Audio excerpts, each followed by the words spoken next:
everyone, welcome back to my channel.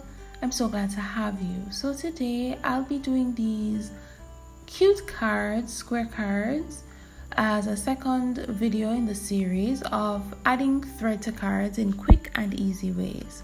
So I have these panels, these square panels. 3 of them are colored cardstock and a white panel. And I'll be using these dies from Ellen Hudson, as well as this pick. It's a craft pick, but it's not a real craft pick, but it's what I use to punch my holes for stitching. So all the sizes for the panels and all the information will be down below in the description, or you can check out my blog for all the sizes, right? So I'll be using these dies more so as a guide, so I will not be running them through my die cutting machine. I really am just using them to allow me to punch the holes in an orderly manner. So I find the die that is the same size as the square, and I'm going to use the pick to punch the holes in the areas that I want. So I'm actually punching at the 4 corners of the square, as you can see here. So I push the pick through the holes and ensure it's lined up with the last one as well. And sometimes I actually punch holes on the inside of the square, because I want the spacing of the holes to be different, just to add a little interest to the design.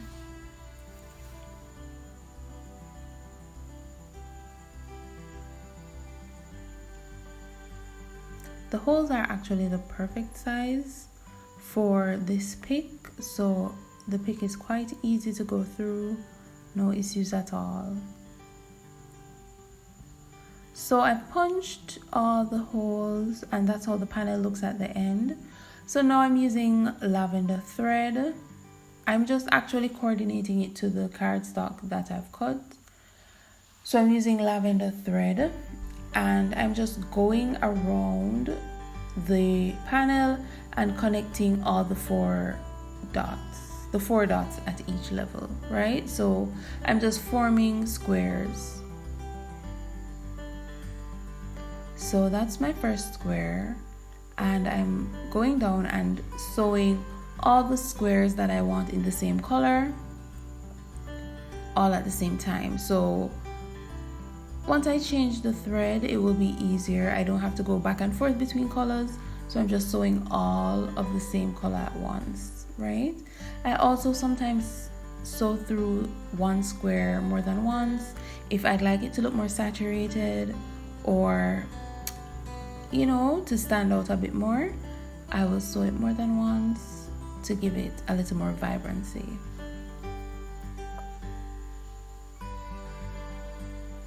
Alright, so I'm moving on to my other color, which is peach, and I'm filling in some of the spaces or the squares between the purple. And this is where you can see that I made the spacing between the squares a bit different. Then it's not equidistant, so that I could add some interest. So I'm doing the same thing, sewing each square at each level, just connecting the dots, or the holes, sorry. Right, so that's the finished panel, and I like it. I think it gives like a clean and simple look. So I'm moving on to the other card front, and it's the same thing. So you just punch your holes based on the size of the square, or the size design that you want on the front,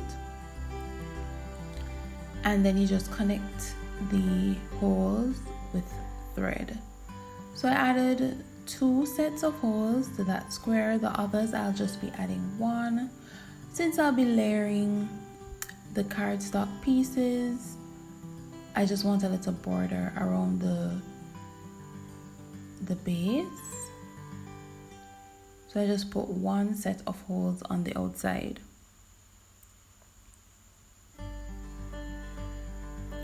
Right, so I'm simply stitching just like I was before, and this goes really quickly, so it doesn't take up a lot of time,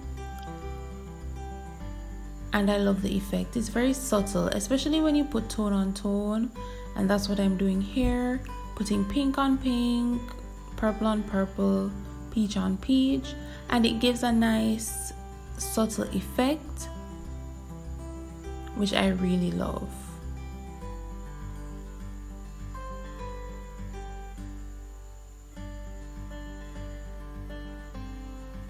I'm also connecting the diagonal dots to give a kind of bevel look, right, and I like that. So these are the finished panels, front panels, right, and actually adding now some foam tape to the back of the cards of the panels, just to give some dimension as usual, you know.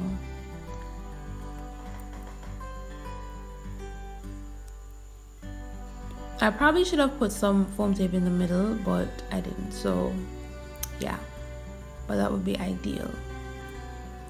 So I'm adding the panels to each other, centering them, right, just to get that look that I want. And to finish these panels, I didn't show it on the video because it was pretty simple. All I did,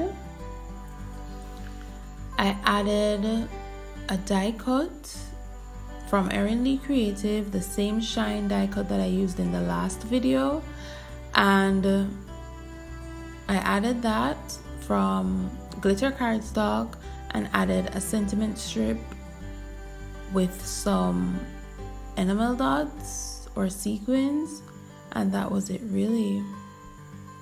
So as you can see, for the first white card, I added the shine die cut from Erin Lee Creative with a sentiment strip and some enamel dots, and that's how I finished that card, mounted it.